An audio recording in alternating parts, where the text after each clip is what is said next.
Hello, everyone. Welcome to the Game Junk Podcast, episode 189, recording on Sunday, April 21st, 2024. My name is Frank. My name is Sean. And my name is Andrew. And on this week's show, we'll do another indie showcase. The Indie World Showcase by Nintendo from April 17th, 2024. Back-to-back indie showcases.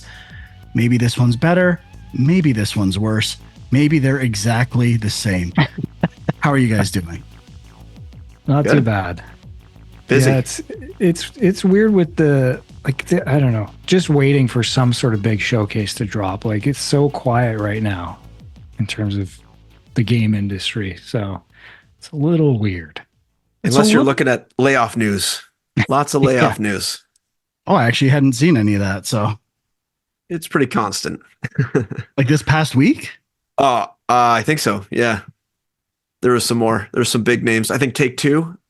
And it was this week. Didn't they announce they're releasing like 15% of their work staff or something like that? I did not hear that. Yeah. All right. Yikes. Let's get to the Indie World Showcase. Now, I was late to the party on this, and just observationally, I didn't hear a lot of buzz about this. So I'm going to refer to you guys. Normally, I know what the people are saying. I've been very busy this week and I haven't been plugged in. I feel like Sean's going to know, what were people saying about this showcase? What was the game that people were talking about after it aired? Because I didn't hear a peep. It was like it didn't even happen. Yeah, I didn't really hear much. You know, going into it, of course, all anyone was talking about was, will there be Hollow Knight? And there was not. But that's really all I heard. Because I think there was some Hades 2 leaks from their technical test is going on right now, I'm pretty sure. Yeah, I have been seeing some stuff about that, yeah. And neither of those games were present, so don't worry about it. Lots of other less, not interesting, but lower stakes releases to talk about. Now, we weren't even going to talk about this, but there's two games that clearly cater to one of the hosts here, one more so than others. So Cat Quest 3, been talked about a lot. We'd seen it before. There was a demo released, correct? Correct. Yep. Now, Huck, what did you think of the new footage, and did either of you play the demo? I thought the footage looked great, as per usual. Still, it's pre-rating this game of the year ahead of release date, for sure. I have not played the demo, however, and I don't think I'm going to. I don't want to spoil the full Cat Quest 3 experience. I know, like, why waste a minute when you can't get achievements on a demo? Exactly. Especially on the Switch. What a huge mistake. Yep. Yeah, it is weird. I tried the demo briefly, but most of these, Sean, sorry to interrupt. Have you played the other Cat Quest games? Have you ever tried them? Yeah, I've played them. Okay. Not like a ton, but I've played them. This demo is not on Steam right now, as far as I know. So it was a Switch exclusive demo. And that's one of the things with these showcases. It's like, you know, okay, so this is Nintendo's indie showcase. Last week we talked about a more kind of platform agnostic showcase. You know, like, so what's like, we're seeing some of the same games. Why is Nintendo showcasing these specific games? I saw that a couple of them were platform, or how did they put it? Like launch exclusive, right? Demo exclusives. Some of these games were not on Steam. I would kind of look at them while it was going on and wish list the ones I wanted. And it definitely seems like they catered towards Nintendo exclusives in some way, and probably a little payola maybe behind the scenes, but I don't want to speculate too much. Yeah, I'm not too sure about that. Like, I assume that either Nintendo or these developers are thinking that, you know, that's their audience. Like, you know, there's a good chance Switch owners are going to be into their games. There was definitely a bunch of quote unquote cozy games in here, which I get. But anyway, Cat Quest 3. To be fair, the cozy games at least weren't construction and management games. They felt a little different. True, yeah. You know what I mean? Like Stardew Valley ripoffs or hybrids between Stardew Valley and Animal Crossing or something like that. So even the cozy games were at least a tiny bit original, I thought anyway, even though they really weren't moving my needle, except for Stitch, which we'll talk about. Right. Yeah. But yeah, so Cat Quest 3, I mean, the only place you can play the demo right now, as far as I know, is on the Switch, and it seems pretty similar to the other games. Like I really was not noticing anything too different. It's got the same kind of map perspective, that kind of slanted map. It did have ranged attacks. I don't recall if the previous games had that at all, but like right off the bat, you can switch between a sword and like a musket kind of thing. They had like wand magic, which is kind of similar, I guess. Yeah, but I mean, other than that, it's got a pirate theme. You can pretty early get a boat and kind of maneuver through waters as well. So, but other than that, more of the same. So, all right. The other bigger game I would say was, especially thinking of Huck, was there was a new Teenage Mutant Ninja Turtles game that was shown, and TMNT Splintered Fate. When I just kind of saw announcements earlier in the week, I thought it was going to be a sequel to Shredder's Revenge. Like they were just going to keep pumping those out. Yeah. And I guess I was pleasantly surprised to see that this is like a different game. It's a top-down co-op roguelike. I'm sure the pitch was co-op Hades with Ninja Turtles is exactly what it looks like. The character portraits, general gameplay looks like that. And I was pleasantly surprised. I kind of liked the top-down art style and looked like it could be fun. Obviously, if you're going to replicate Hades in some way, you like gameplay and how tight it is going to play a huge factor, which we can't really see from this demo. But if the gameplay is solid, I think it looks really good. Now, you like this game. Well, both of you probably like it. Sean likes it because it's easy for him. Huck likes it because it's easy for his kids. Now, what do you think of the roguelike? Is this going to be too hard? Is this going to limit their kids' audience? That would be my concern if I was a publisher. And how much of a roguelike is it if that's the case? Are there casual roguelikes for kids? I would say, well, first of all, I didn't really love the art style. I think when I heard the game announced, I was anticipating it being the same art style as Shredder's Revenge, and I was kind of shocked that it wasn't, because it's so appealing, at least to me. So I didn't love it, but obviously, if you're doing a third person, not top down, like an isometric perspective game, doing 2D is not as ideal as doing a 3D game. So I understand why they did it when they're making this kind of game, but at the same time, I'm kind of burnt out on roguelikes right now, I think. So I don't know if I have much interest. I don't know my kids have ever played a roguelike. So I can't imagine. Well, that's not true. They played a little Brotato, I must say. So they have dabbled. Or what did you call that? Vampire Survivor like? I don't know. Yeah, it's kind of in between. I mean, all those Survivors likes are accelerated roguelikes. So yeah. So I'm not sure. I'm not sure where I fall on this one. I'm a little torn. I think I need to see more. Maybe get a copy out of the old library and give it a spin that way, or try a demo. But I'm not sold just watching this gameplay footage.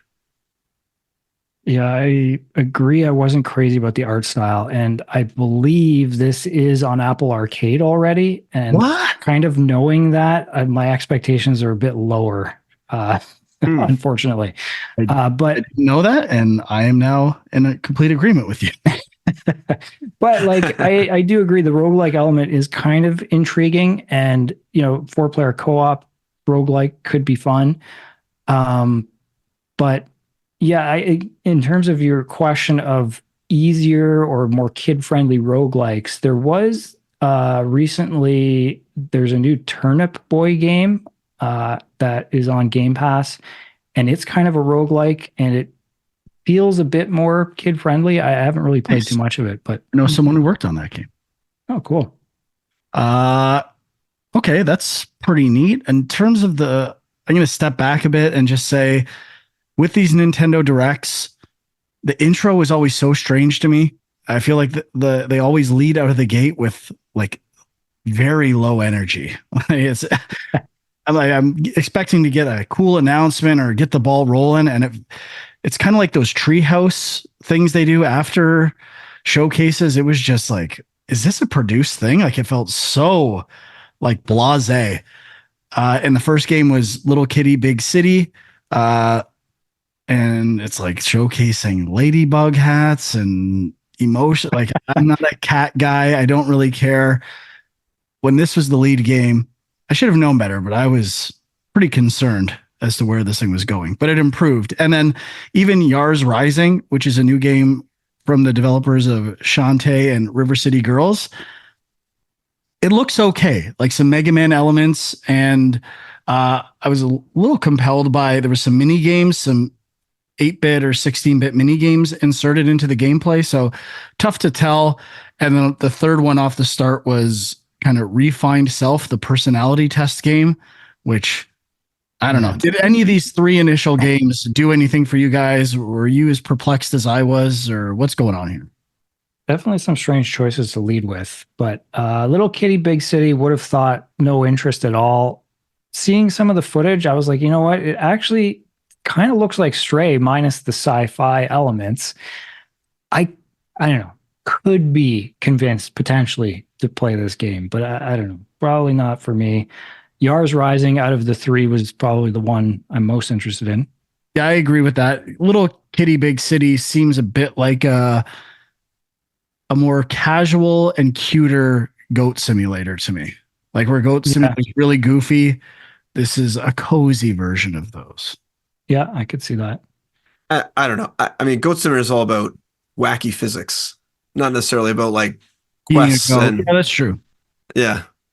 This is more like a kid's first side quest game. Yeah. Search out a bunch of fetch quests, basically, it looked like. But for me, the Little Kitty, Big City was interesting because my son's really big into cats. So I thought, and he just got a Nintendo Switch gift card for his birthday. So I was like, oh, this could be something he could use that on. I imagine he'd be interested in this game if I showed it to him. And then the Yars Rising, I'm a little confused about the title. Again, not super memorable. And it, like the opening scene looked like they just ripped off a bunch of Metroid enemies. And then the Mega Man. I didn't take it like a Mega Man. I took it more of like a Metroid game. I think it is a quote unquote Metroidvania. Like that is one of the tags on the Steam page. Yeah. And Way Forward has done a bunch of those style games. So it kind of makes sense. But it is like Yars Revenge is the game that they're kind of like, it's an old Atari game. Right. I think it was actually one of the first Atari games I ever bought. I've heard of that game. I can't remember what it looks like right now off the top of my head, but I see the Mega Man. Yeah. I see the Mega Man comparison with her like shooting those bullets out of her hand, basically, but it does seem weird, like a weird artistic choice where you have this woman with like a crop shirt in shorts shooting stuff out of her hand or something. And then there's all these like bug things. I don't know. I'm not really following how they connect, how this world is connected. So there's like some weird, like artistic, like in Shantae, it's very obvious. Everything is that sort of like ocean. I don't know if it would be Middle Eastern or Egyptian sort of art style. Everything is related to that. It makes perfect sense. Everything's cohesive. In this, I felt like it was like a different game for the main character and a different game for the levels, and they mashed them together and kind of came up with something. So it was a little weird for me. And then the Refined Self, the personality test game. At first, I thought this was some sort of why am I blanking on that game that was super popular? Undertale? That one guy. Undertale, yeah. Some sort of like Undertale spin-off thing. It has a very similar vibe to Undertale for me, at least in terms of the art style. But yeah, it was kind of a weird one. Also, kind of very like low energy, like you were saying, Frank. Like you're doing like a personality test on yourself. You're playing a game, and then at the end, the reward is you get to get a personality test.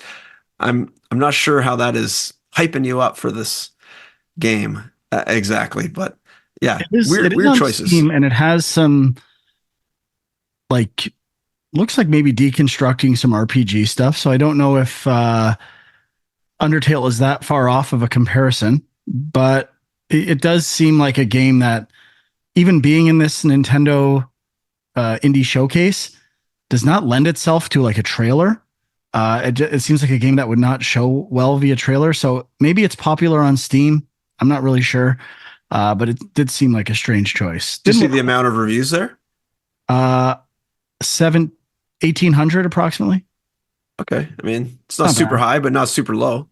Yeah, so Pretty good amount. It could be interesting. It's just really tough to know what it is based on this.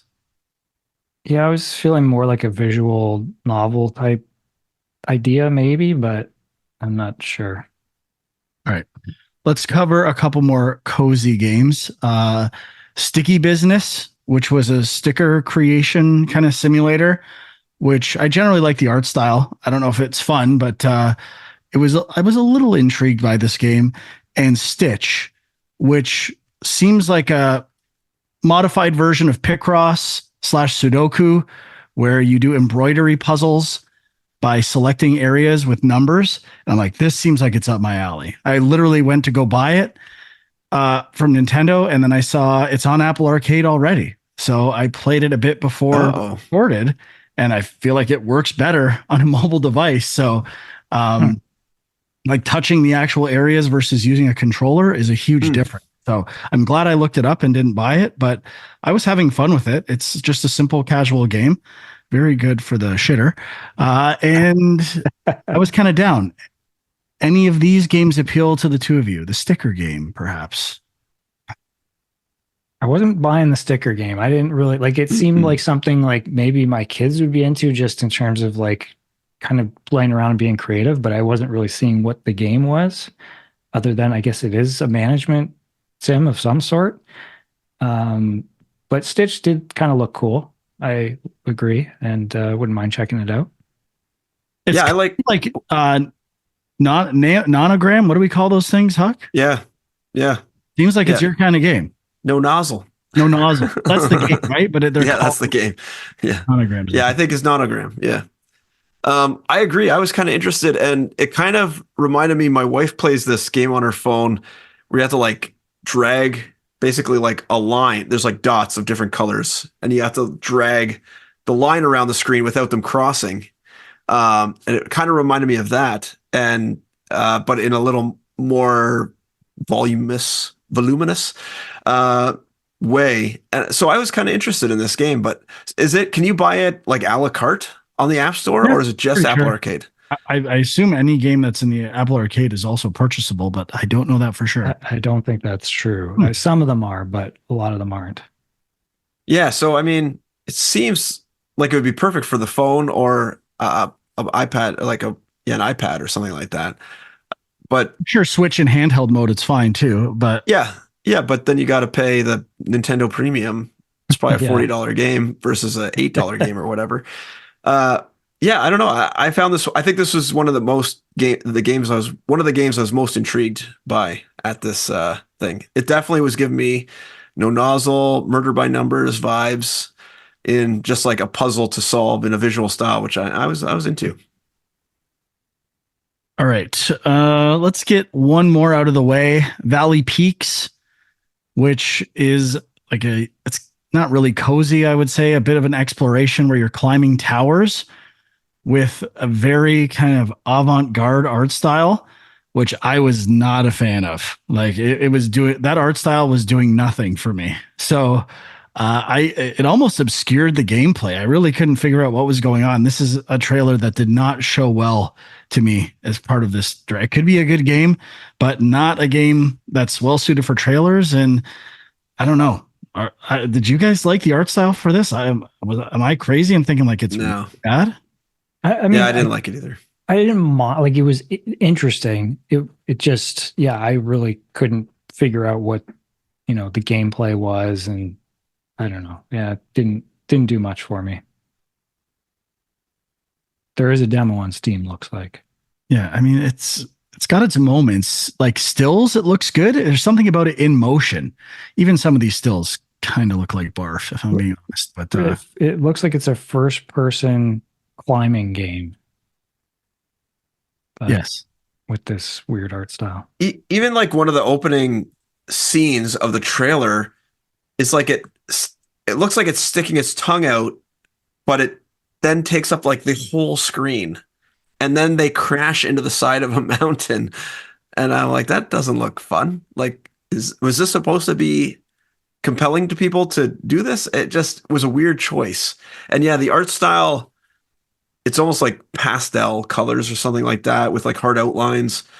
I don't know. It was not, I To didn't me, like it at all. it's got this line art style that's filled in inconsistent ways where like Yeah. things in the background will overlap these lines, almost like coloring outside the lines. And I don't know. I don't get it. It feels like, trying to establish an art style for the sake of establishing an art style, and I'm not buying it. Yep. Yeah. And like almost like cardboard cutout characters looking type things. I feel like I've seen this style of character before, but the backgrounds are quite jarring. Like I don't even know where to look for what you would be going to or what you would be trying to get to. Yeah. Okay. Next, we'll transition a bit here to a one-off for me anyway. Anton Blast, which I don't know. It seems like such a desperate like copy of Pizza Tower that it kind of left a bad taste in my mouth, even though I think I like the art style of this game more. And I think the the gameplay looked a bit smoother than Pizza Tower. But what really got to me was once you get to the end of the level, you have to escape with this countdown. And it's like you didn't invent that. That's the way it came off in the trailer is like they came up with this idea. It's literally Pizza Tower. I don't know if that's in the WarioWare games that Pizza Tower copied. I haven't really played them, but I don't know. Just like I said, left a bad taste in my mouth. Could be good, but I don't know. Am I alone here? No, I had the same thought. I tried the demo and it is very similar to Pizza Tower. And yeah, for me, it was really that thing of having to go back through the level at the end with a timer, which, that was one of the things I wasn't like in love with about Pizza Tower. And so it's just the same thing here. But I do agree, like in general, like if these both had come out at the same time, I kind of like the art style of this one a little better. But yeah, I mean, if Why? you're a fan of But Pizza Tower, you might want to check it out for sure. on that note, again, I don't know how much Pizza Tower did that's original compared to WarioWare. It was Bring It Back. So it's totally conceivable that two teams, it's only a year apart from Pizza Tower, that they're like, we want to recreate the WarioWare games. And this one just took longer to make. So I don't even think that they or know that they're copying for sure. It's just a timing thing. So it was really just the way the trailer was worded was probably the thing I didn't like. Yeah, it looks like this was actually, there was a Kickstarter for this in 2022. So it may have actually kind of been out there before Pizza Tower was. But yeah, I'm kind of curious now. I kind of want to go back and try some of these Wario Land games, I guess, that they're drawing from. I always say WarioWare, Wario Land. Yeah, I mean, are they all Wario Land? I think there's a couple others that are just Wario something. I'm not sure. But yeah, I feel like there may be some other games they're drawing from. Like there's definitely a little bit of Sonic in there too, because they're all about games where you're moving really fast and it's very chaotic, and sometimes you run into things because you can't see what's coming up at you. But yeah, is Pizza Tower this fast? I've never played Pizza Tower, but I remember you guys talking about it. Yeah, it's pretty fast. Okay, because I don't know, I had the same Sonic vibes, especially in the escape. And I was kind of shocked because your character's moving to the left, but you're so close to the left side of the screen. I was like, how do you even know what's coming? Like, I understand you're trying to avoid the lava, but if you're actually trying to escape this thing, how do you even see what you need to do to get out of here?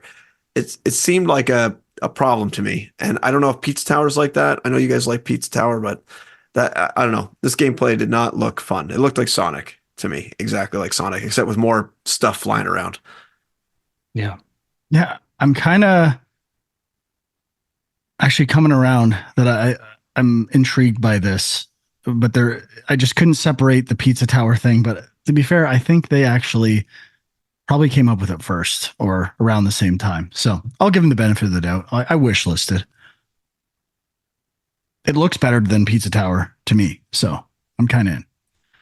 All right, the next two I'm going to cover are the games I was definitely the most intrigued by, other than maybe Ninja Turtles.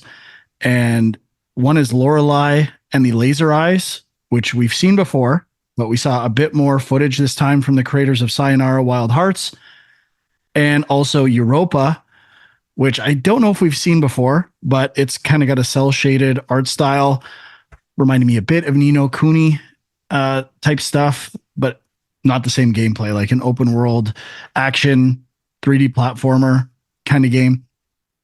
And I thought Lorelei and the Laser Eyes looked amazing. It feels like a game Sean and Huck would also love. Just the style of like the puzzles and the safes seem like there's a lot of variety. And for a detective game and actually turning the detective work into puzzles, I'm extremely interested in. So that would probably be the game I'm the most interested in out of anything in the showcase. And then Europa was not on my radar at all, but I thought it looked really good. And I think, Sean, you played the demo for that? Yeah, so Europa I had seen, I think it was in like Steam Next Fest or something. I don't recall if it was in any other showcases, but it kind of I had heard of it and knew what it was. But yeah, so there's a demo now on Switch. It might be on Steam as well. And I played a bit of it. It's definitely Breath of the Wild-esque. But I don't think there's any combat. And I seem to recall in the showcase, the one we're talking about, there was a little thing with the developer, I think, where they said kind of that it was more about having a more quiet type game where you have room to explore. And so it does feel more like an exploration game, but there is like you don't have a glider, but you can glide or hover, and then you can also levitate in the air, and sort of, using those two things, you can kind of maneuver through the world in kind of a fun way, and you can like slide down hills and stuff. So yeah, I like the look of it too. I guess I didn't really get far enough to really tell what's the game here, but it has potential for sure. Yeah, the developer, I was a little curious because it sounded like they started the project by themselves, and then they said they brought a few more people on. So this does not seem like a game that was made by like 3 people. If it is, it's like insanely good. Yeah, very impressive for a small team. So I don't know if that's true or not, but that was my thought. Like, how many people worked on this? Not that it matters. I was just kind of curious. It does look like a game created by artists, like with minimal gameplay that I can see. In terms of like, there's no, like Sean was saying, no enemies to get in your way. It literally is just like from going to point A to point B in this world, and trying to find probably something. So it'll be interesting to see how it holds up over the course of a whole game. If they can maintain some sort of pacing and intrigue where you want to keep exploring. Almost feels like Kenna Bridge of Spirits, where it was like a bunch of artists that made a very pretty game, but then the gameplay kind of fell flat. So I'm wondering if this is where this is going to land, but it does look really, really good, especially on the Switch. If this footage is coming from the Switch, it looks really good. Obviously, if you have no characters, no enemies, no NPCs walking around, you can get away with a little more, but quite impressive. Quite impressive. Some of the screenshots on Steam are insanely good. Like, it looks amazing. So, yeah, I'm kind of hyped for this now. Was not on my radar. Looks good. What about Lorelei with you guys? Yeah, Lorelei is probably my number one game from this showcase as well. I think it was supposed to come out last year, and then it kind of went silent. So I was wondering what happened to it, but excited that it's coming out next month. And yeah, now like it's more clear that it's actually a puzzle game. And I know like same developers as like Sayonara Wild Hearts and some other games. I think they did Device 6 as well, which was a pretty cool mobile game that had it was like you're kind of reading a story, but then like you're turning your iPhone upside down, and there's like puzzles with like I don't know. It was a really interesting puzzle game. So based on that and the trailer, I'm definitely in. I'm looking up that game right now. Yeah, I thought it looked interesting. I've seen it before. I didn't recall seeing anything unique from what I saw before, but maybe those sort of like puzzles where they go to like a 2D vantage point. I'm not sure if they showed that part before, but it definitely is still interesting to me. I don't want, I hope it's not like a huge crazy puzzle game where you have to remember tons of stuff and do detective-y stuff that doesn't work that well. So we'll see. I'm hesitant to say, I'm really excited for it, but I think it does look very interesting. Some neat ideas. I'm going to predict this game ends up on 2 out of 3 top 10 lists at the end of the year. Okay. Bold. And then the show ended with kind of a montage, mostly of stuff we've seen before. Bzzzt, I don't know if I'm pronouncing that correctly. Shim, Animal Well, Another Crab's Treasure. All games I've seen before. They look really interesting. Not a whole lot to go on here. And Duck Detective, did not know anything about. So detective games, I'm going to defer to you guys. And lastly, SteamWorld Heist 2 was kind of the final big reveal. And I don't really get these games. I think I played SteamWorld Dig a bit and liked it, but I don't know. The Heist, I didn't even know there was a Heist 1. So this did not seem like, or it wasn't a big announcement to me the way it felt like it should be in the showcase. Yeah, so SteamWorld Heist 2. So I liked the SteamWorld Dig games.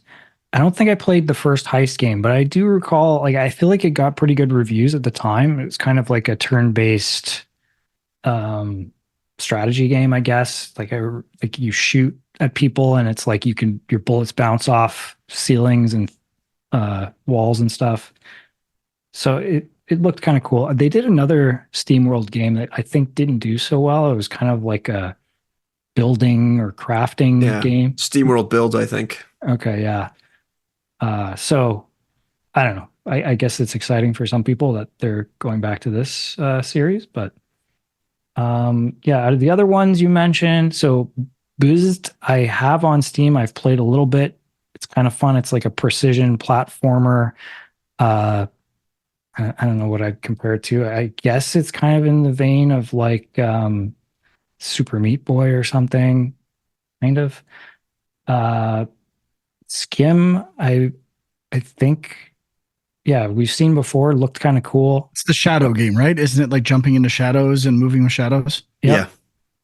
Yeah. And Animal Well, I'm really looking forward to. That one is also coming to PlayStation Plus Extra, I think, next month. So that's cool. Wasn't there like a multiplayer aspect to Animal Well? It says Metroid. I'm saying it because it's or I'll just say Metroid, like on Steam. I thought there was a weird multiplayer aspect to this, but I might have just been imagining that. I'm not sure about that, but it is kind of seems more in the vein of something like Fez or something, like where it's more exploration and puzzle based as opposed to combat. But yeah, I don't know. I'm definitely looking forward to it. Okay, I think that's all I had in the show. Any other thoughts or anything we missed? No. All things considered, I hadn't heard anything about it, and watching it today, I was kind of pleasantly surprised. There was a lot of games I hadn't heard of, and a few that got put on my radar and wish list that weren't before. So we got to give a letter grade. That's the rules. And I'm going to give it a B. I thought for 22 minutes, I came away with a lot of games that I'm interested in. I will say B minus. I think I'll say a C plus. If this didn't have Cat Quest 3, wouldn't have been as high. I'm changing my vote or my grade, pardon me. B minus, because the two games I was really interested in, Stitch and that TMNT game, are already on the Apple store. So that's just my own ignorance, and at least one grade minus needs to be added to the score. However, we're doing At added least. technically. So I could go C plus, but I'm going to keep the feeling of positivity I had after watching this. Nice. Okay, that's going to do it for the indie showcase.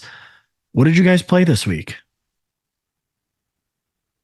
Well, I could start. I actually went under the visor.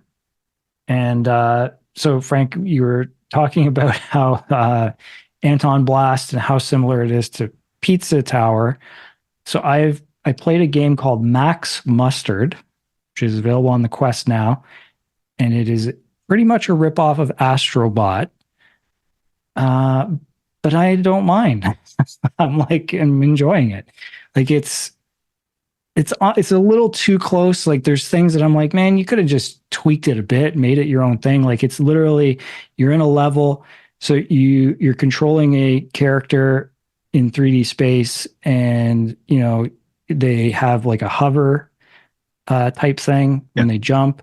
Even Europa had that a bit. I was thinking of Astrobot when I saw the Europa footage. Yeah, that's true. But you have to like rescue like 3 creatures in every level.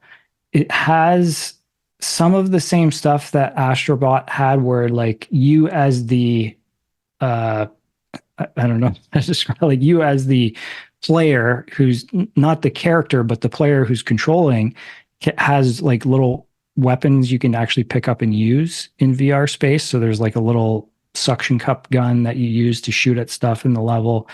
I don't know. I'm trying to remember if there was any others. I think that's the only one I've seen so far, but I mean, very similar. I would say it's basically Astrobot, but like the visual style and everything is a little closer to something like Super Lucky's Tale, which is like, a little bit of a step down, but gameplay wise, I still thought it was pretty fun, and the levels were well designed. I was enjoying it. So if you like Astrobot, or if you're interested in it and you don't have PSVR, check this out on the Quest. Yeah, and interesting, a couple of games were claiming to be rip-offs, right? Kind of thing. When I was watching the Nintendo Direct, I was like, I know a game that hasn't been, to my knowledge, been done in a while, and I want to rip it off. I'm not even going to say it. That's how confident I am that someone needs to do this. So, okay. Hawk, anything for you? I only played one thing, and it was just a dabble, I would say. I played it maybe an hour of it, and it's Agatha Christie Murder on the Orient Express for PS5. Ooh. And it PS5? was, Yeah, what is this, a new game? I think so. Wow. I don't know. It could be a remake of an old game or like a remaster or something. But it was actually okay. I played for the hour. I got onto the train. I started the very basics of the train, but didn't really get into, the meat of, the murder on the Orient Express. But the intro was pretty good at walking you through it. The mind map thing they did was easy to understand. It wasn't confusing. I didn't have to like connect any dots or anything. And every time they had like a little questionnaire for you of, basically 3 questions. You have to answer 3 questions. And they don't ever penalize you for getting the wrong answer. They're just like, nope, that's not it. And then you just pick until you get the right answer. So it's very forgiving, which is great because really you're not playing those games to necessarily get 100% perfect, more experience the whole thing. So I thought they made some pretty good choices in that regard, and just keeping the game flowing without you having to get stuck. And I returned to the library though. I think this is going to be one of those games like I'll just YouTube this at 2x 3x speed and get everything I need out of it. But yeah, it was kind of interesting. And I think if you enjoy walking simulator, puzzle type detective games, I think this might be a game that you can find interesting, but it definitely is not like an action-packed game for everybody. That's for sure. I assume it's more about the individual puzzles, because I think most murder mystery fans, I don't even like murder mystery, and I know that the twist or the whodunit of Murder on the Orient Express. So did you get to the ending? Is it the same as the book? I don't know. I only played an hour. I didn't. Right. But it has a it's not like um, based off the novel necessarily. It's set, excuse me, it's set in 2024. Oh, okay. So it's like a modern day take on it. But there was a few interesting puzzles. There was like a puzzle where you are getting onto the train and there's like two chefs. There's like the chef and then the pastry chef, and they're arguing because they're saying they can't fit all their stuff on the train. So then you have to do like a little block, almost like a little Resident Evil style, fit the boxes into this, fit the smaller boxes into this bigger box, almost like Tetris. And you have to kind of just make it all fit. So that, that was a little fun little mini game they have. I didn't experience many other mini games like that, if any.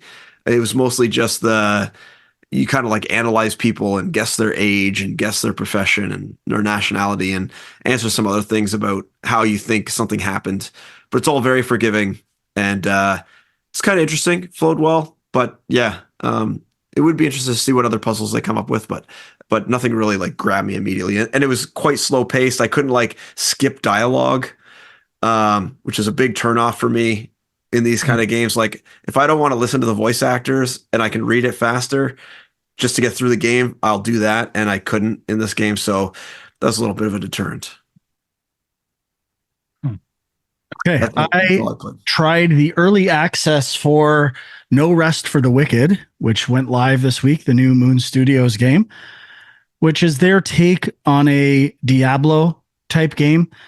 And I did not play it much. I probably got like 45 minutes. So I don't really think these are very fair thoughts, but my initial impressions were, for the most part, looks great. You start on this pirate ship kind of thing, and the waves are crashing it while you're moving around on the boat. I thought it looked really good.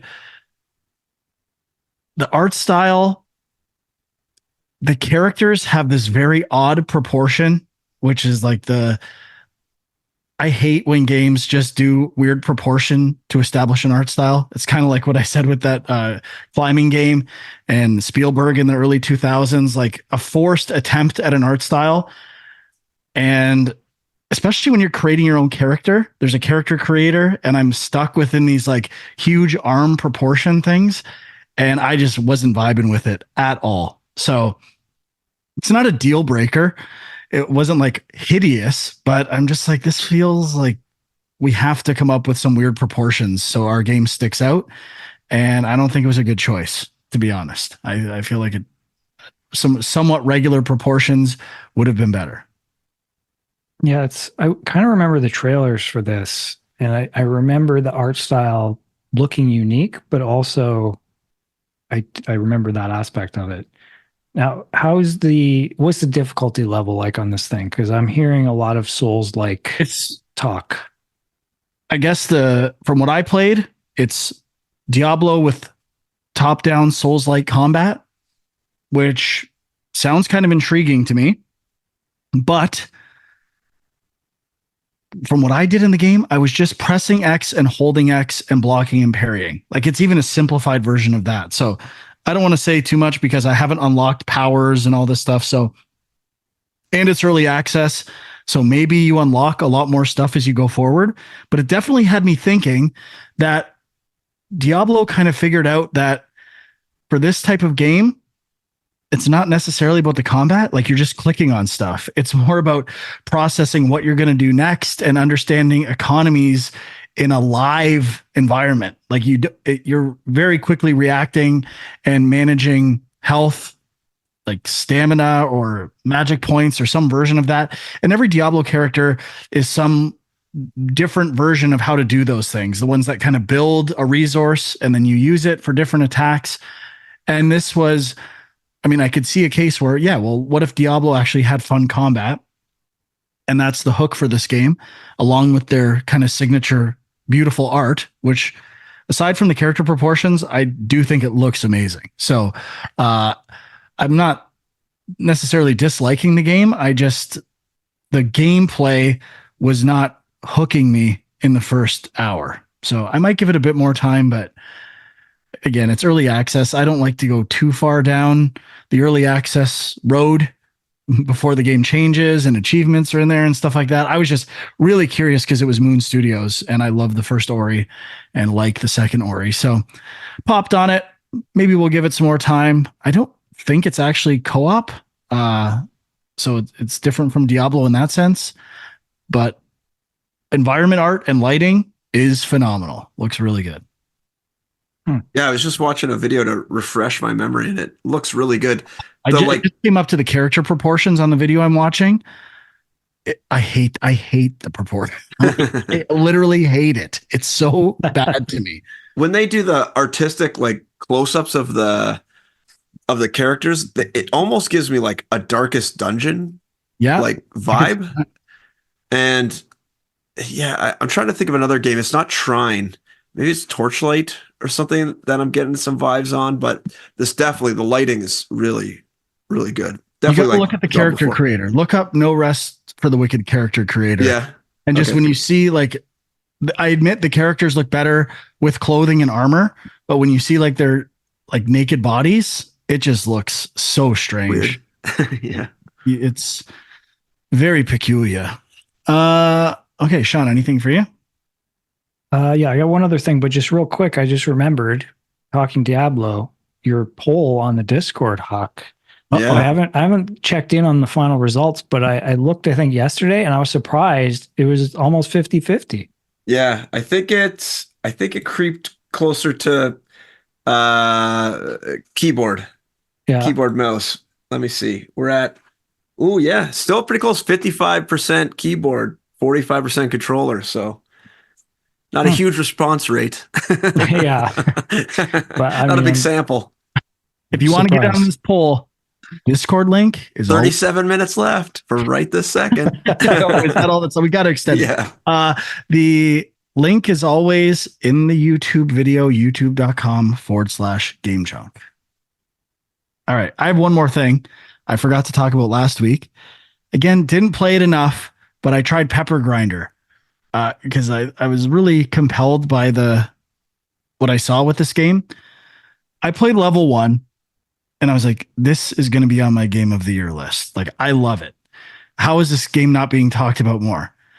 And then I went through the next like 3 or 4 levels and every one got a little more annoying and had issues that were like just getting on my nerves until I got to this boss, which I found completely frustrating. When it was switching directions and looping around this thing, I'm like, I don't even know I've done this boss 6 times. I don't fully understand the rules, where there are like definitely design, telegraph, communication issues in that boss and like really obvious things to me. So that make the game feel unfair. I'm like, I'm done. I do not want to go anymore. I cannot beat this boss.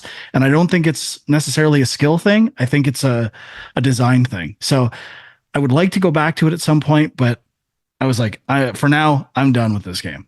So I think I missed it. How far did you get in? Like, I think the boss, it's like a mini boss or boss is level 4 or 5, something like that. Okay. So yeah, I got to the same point and I beat the boss, but it probably took me like 20 attempts. What? And Frank? I did 3 tries. I was at my parents' house. I was playing on a Steam Deck and I'm like, I couldn't focus that much. And I'm like, this is too frustrating. I'll go back to it some other time. And I never have. Yeah. So I'm going to keep playing it because I've heard that there's some interesting mechanics that they add throughout. But that I haven't played since because that boss fight did turn me off a bit as well. So kind of disappointing. I think they ramped up the difficulty too fast. Even from level 1 to 5, I was enjoying it as like just kind of casual learning this digging, dashing mechanic. The water was less satisfying than the sand for sure, 100%. But I feel like they should have slowed down the gameplay difficulty quite a bit. If it was my game, I would pump the brakes. Yeah. I mean, I'm hoping that it's just mainly that boss fight is the anomaly, but I guess we'll see.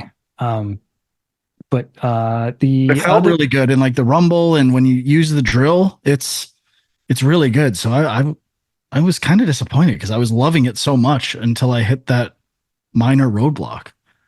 Yeah, and I was listening to another podcast, and they also really had trouble with that boss fight. So Really? So, okay. So it seems pretty consistent.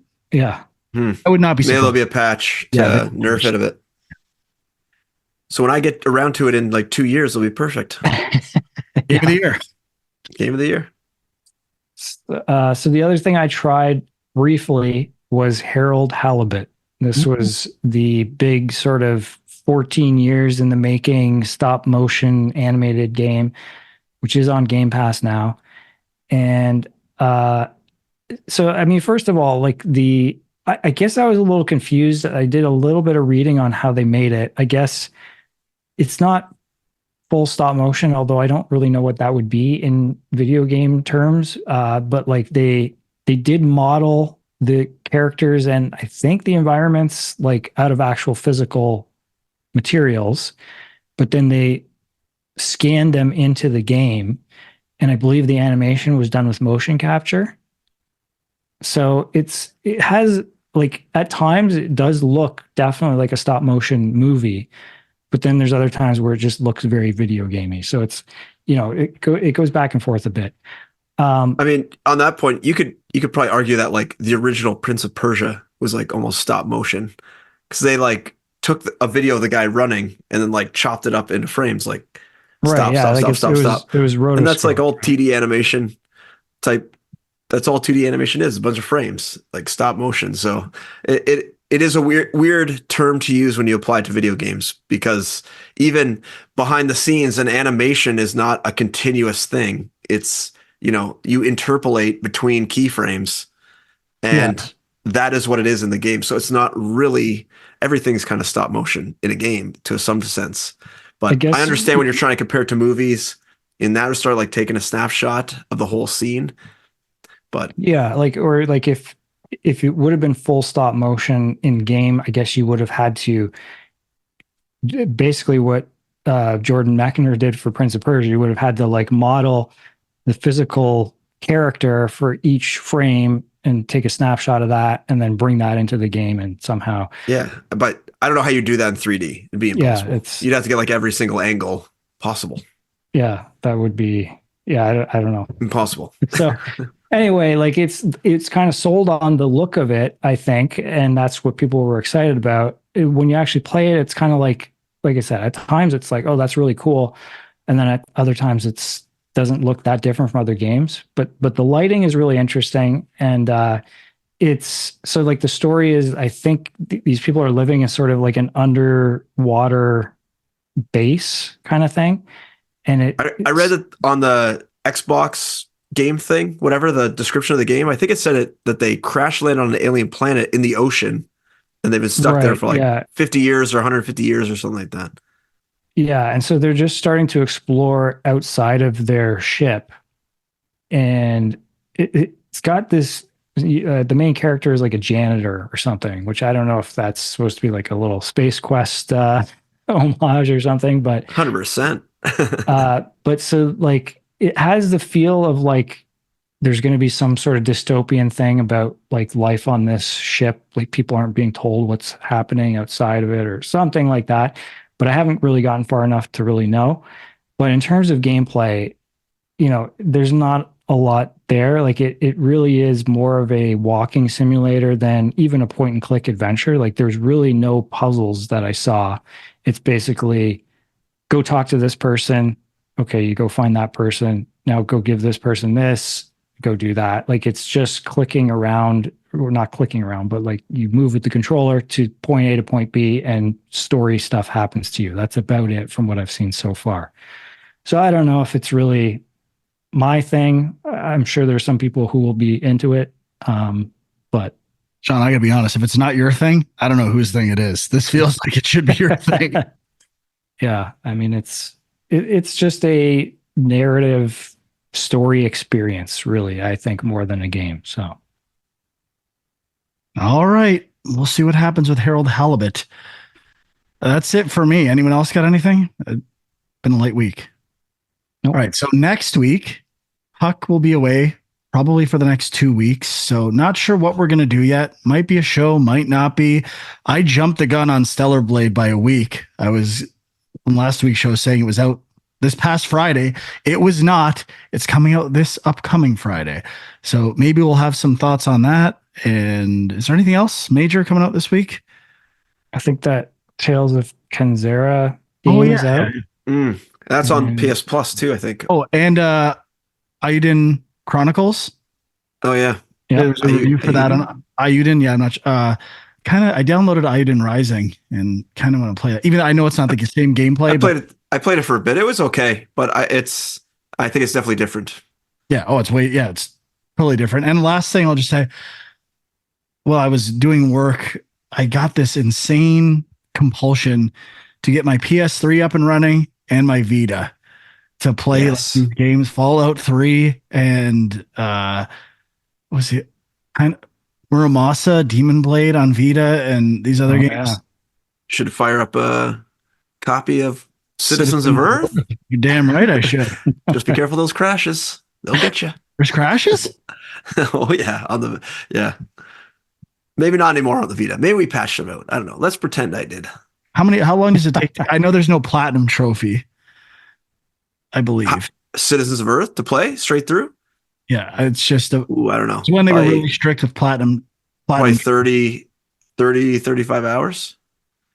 Right, but there's there's a no long game. Saying. No, I know they screwed us. Yeah, and then right after you launched, basically not my Mayo could get a platinum trophy. yeah, I know. We got the shaft on that one for sure. We're like afterwards.